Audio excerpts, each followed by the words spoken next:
আজকের আমি জামাই ষষ্ঠী স্পেশাল নতুন একটা আইটেম বানাবো। চিতল মাছের পেটি দিয়ে চিতল কারি। জামাইদের একটু খুশি করতে হবে, জামাই ষষ্ঠী স্পেশাল, তাই একটা চিতল মাছের পেটি দিয়ে কারি বানাচ্ছি। তার জন্য লাগছে আমার চিতল মাছের পেটি, পেঁয়াজ কুচানো, হলুদ গুঁড়ো, লঙ্কা গুঁড়ো, আদা রসুন পেস্ট করে নিয়েছি, লাগছে 2টো গোটা টমেটো কেটে নিয়েছি ছোট ছোট, চিনি, নুন, কাঁচা লঙ্কা কিছুটা, তেল আর জল। এবার আমি কড়াইতে তেল দেবো, দিয়ে মাছগুলো হালকা ভেজে তুলে নেব। মাছগুলো আমার সব ভাজা হয়ে গেছে, তুলে নিই লাস্ট এটা। এইবার আমি কড়াইতে দেব 2টো তেজপাতা, একটা শুকনো লঙ্কা, গোটা গরম মশলা আর একটু তেল দিলাম।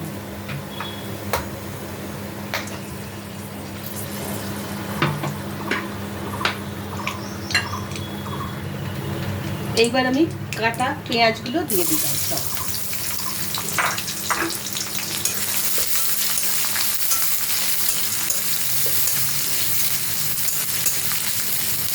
পেঁয়াজগুলো একটু ভাজা ভাজা হয়ে যাবে।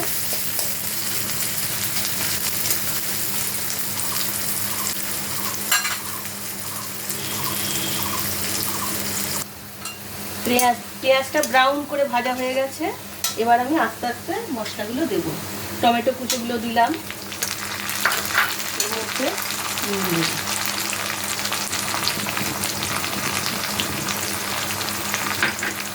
তারপরে দেবো আদা রসুনের পেস্ট,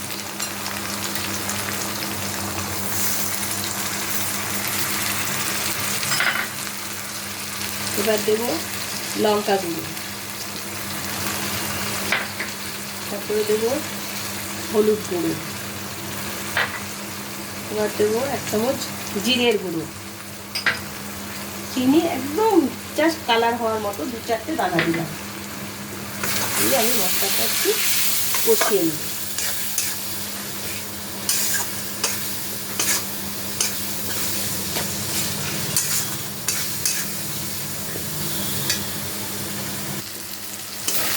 কষানো হয়ে গেছে, মশলার তেল ছেড়ে দিয়েছে।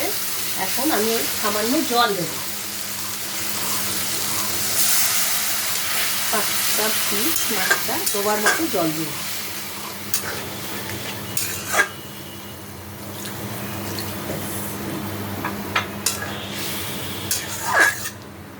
ঝোলটা ফুটে ঠিক হয়ে গেছে গ্রেভিটা।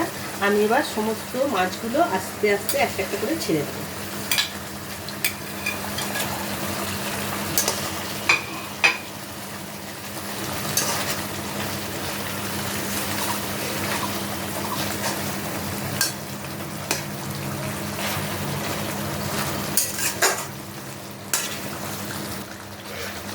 রেডি চিতল মাছের পেটি দিয়ে কারি। আমি এখন এটা নামিয়ে দিই। একটা বন্ধ করে দিলাম।